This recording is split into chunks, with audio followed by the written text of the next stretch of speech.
Welcome, everyone. This is Pivot Point, Strategy for Change. I'm Nick Michael, and today we're going to look at one of my favorite ideas, the power of the pivot. Now, when people hear pivot, they often think business jargon or startup buzzwords. But a pivot is really just this, a moment when the way you've been doing things stops working and you decide to change direction instead of doubling down on something that's no longer serving you. You've seen that in your own life. You've seen it in relationships. You've seen it in your work, your health, maybe even your finances. And some of the most successful companies and investors in the world, they've had to pivot just to survive.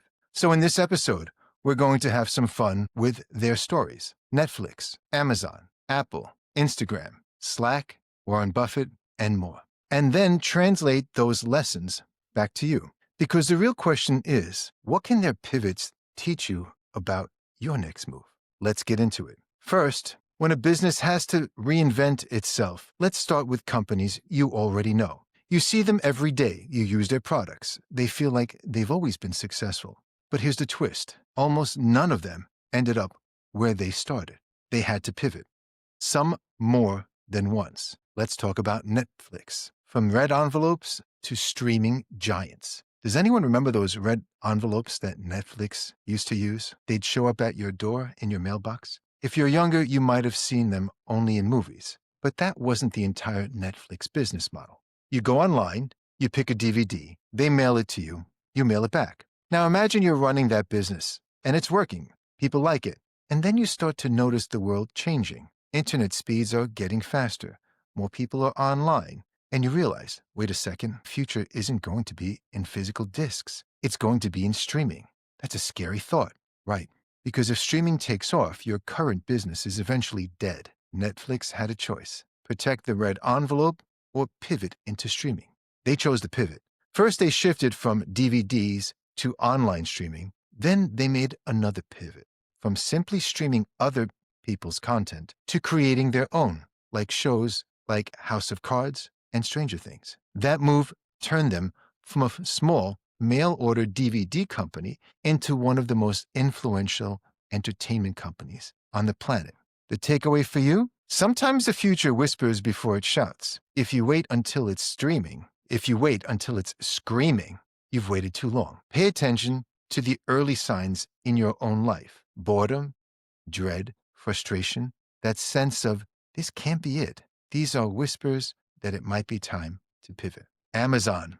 From bookstore to everything to the cloud. Amazon started as a simple online bookstore. That's it, just books. Then, over time, they expanded. Books became CDs, then electronics, and then everything. They became the everything store.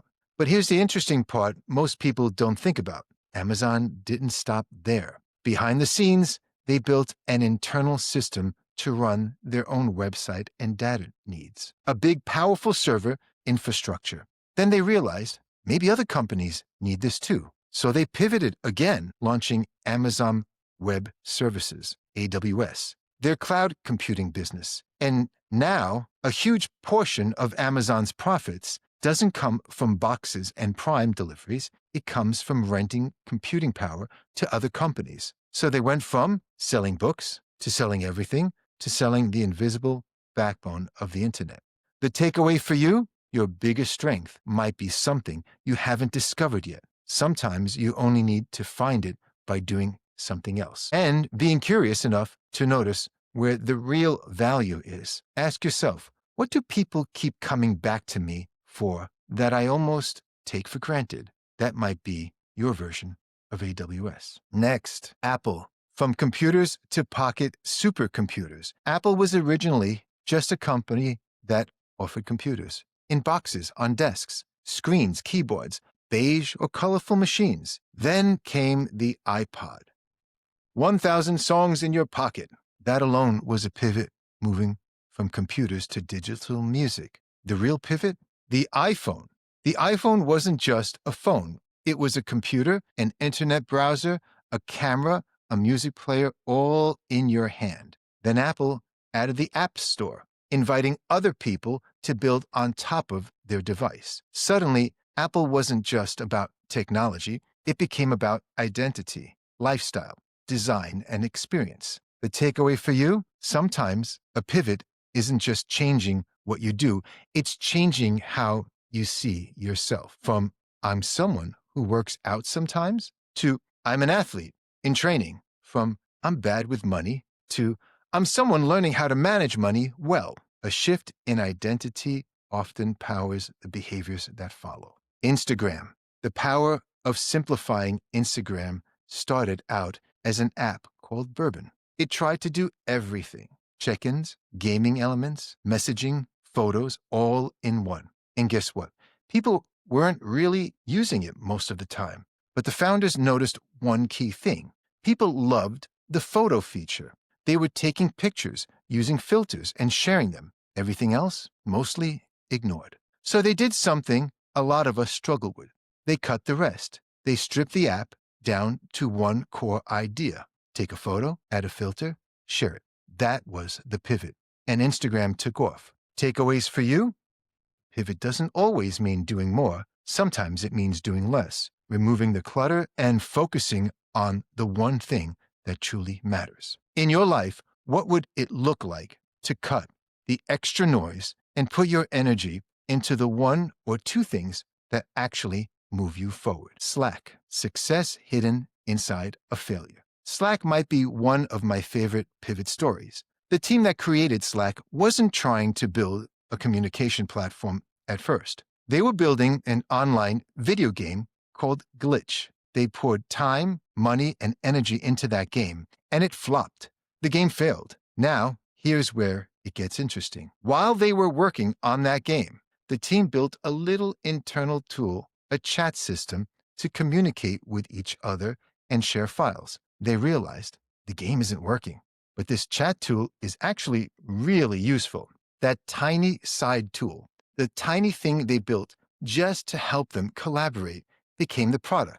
They pivoted away from the failed game and turned that internal chat system into Slack. Slack went on to become one of the fastest growing workplace tools in history. The takeaway for you? Sometimes the thing that changes your life is hiding inside what you didn't work. A failed relationship that taught you what you actually need. A job you hated that showed you what kind of work you never want again. A project that didn't take off but revealed a skill or a passion you didn't know you had. Failure is often the container.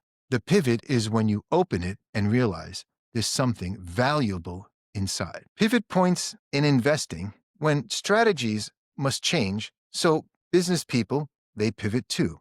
But it's not just companies. Investors, some of the smartest financial minds in the world, also have to pivot because markets change, economies shift, and what always worked suddenly doesn't. Let's look at a few of these and connect the dots back to your own decision-making. Warren Buffett, from cigar butts to quality. Warren Buffett, one of the most famous investors of all time, started out buying what he called cigar butt companies. Picture a cigar on the ground that's almost used up. Not pretty, not desirable, but maybe it has one puff left in it. Buffett would buy extremely cheap, struggling companies, hoping to squeeze one last puff of value out of them. Then his partner, Charlie Munger, challenged him. Instead of buying ugly but cheap companies, why not buy great companies at a fair price? So Buffett pivoted his entire investment philosophy. He moved away from bottom-of-the-barrel bargains and towards high-quality businesses with some strong brands, loyal customers, and long-term potential. That pivot led to legendary investments like Coca-Cola, American Express. The takeaway for you? Cheap isn't always a good deal. In relationships, jobs, opportunities, going for whatever is easiest or least demanding can actually cost you more in the long run. Sometimes the wiser move is to invest in quality, better habits, better boundaries, better environments. BlackRock and index investing. Following how people actually behave, big investment firms used to focus heavily on traditional, actively managed funds. But over time, behavior started shifting. People wanted something different, lower fees, simpler strategies, less stock picking, and more just track the market and let it grow. That pivot, responding to how people actually wanted to invest, reshaped the entire investment landscape.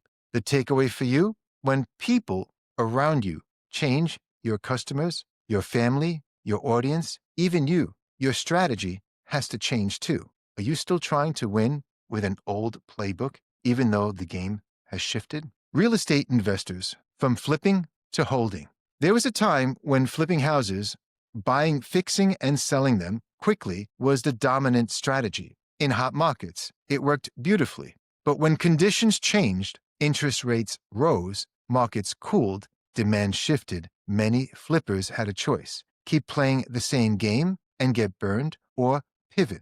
A lot of successful investors moved from flipping to long-term rentals. Instead of fast, one-time profits, they focused on cash flow, stability, long-term appreciation. The takeaway for you? When your environment changes, economically, emotionally, relationally, your strategy has to evolve. What used to make sense in your 20s may not serve you in your 40s. The way you handled stress or communication 5 years ago might not fit the life you're building now.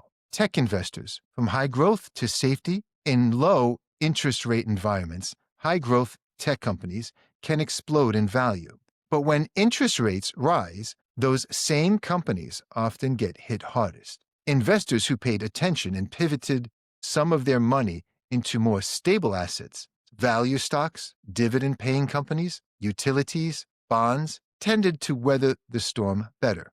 The takeaway for you? Every season of life requires a different playbook.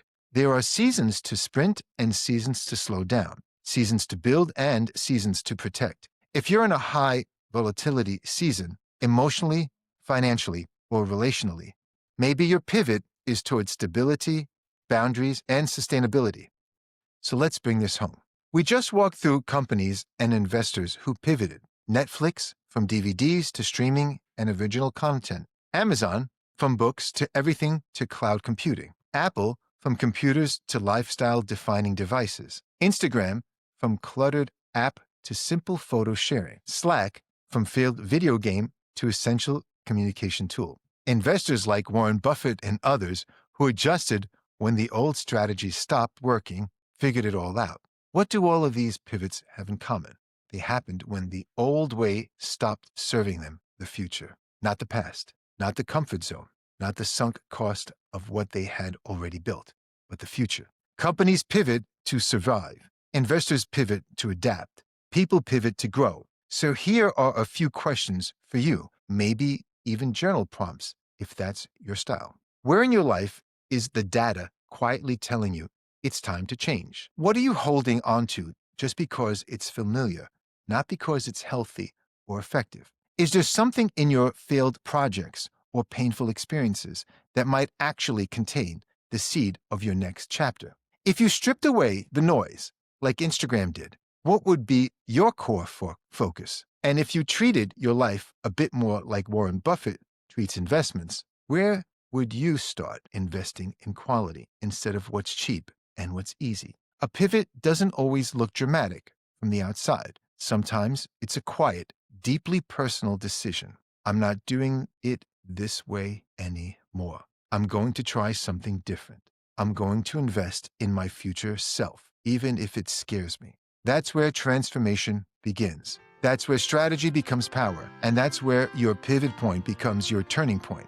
Thank you for spending time with me on Pivot Point Strategy for Change. If this episode sparked something for you, share it with someone who might need to hear it. And make sure you subscribe so you don't miss what's coming next. Until next time, don't be afraid to change direction. It might just be the step that changes everything. And always think about, what's your pivot? Have you ever faced a moment that changed everything? A loss, a new path, or an awakening that forced you to rewrite your life? Pivot Point is a podcast that explores those stories. I'm Nick Michael.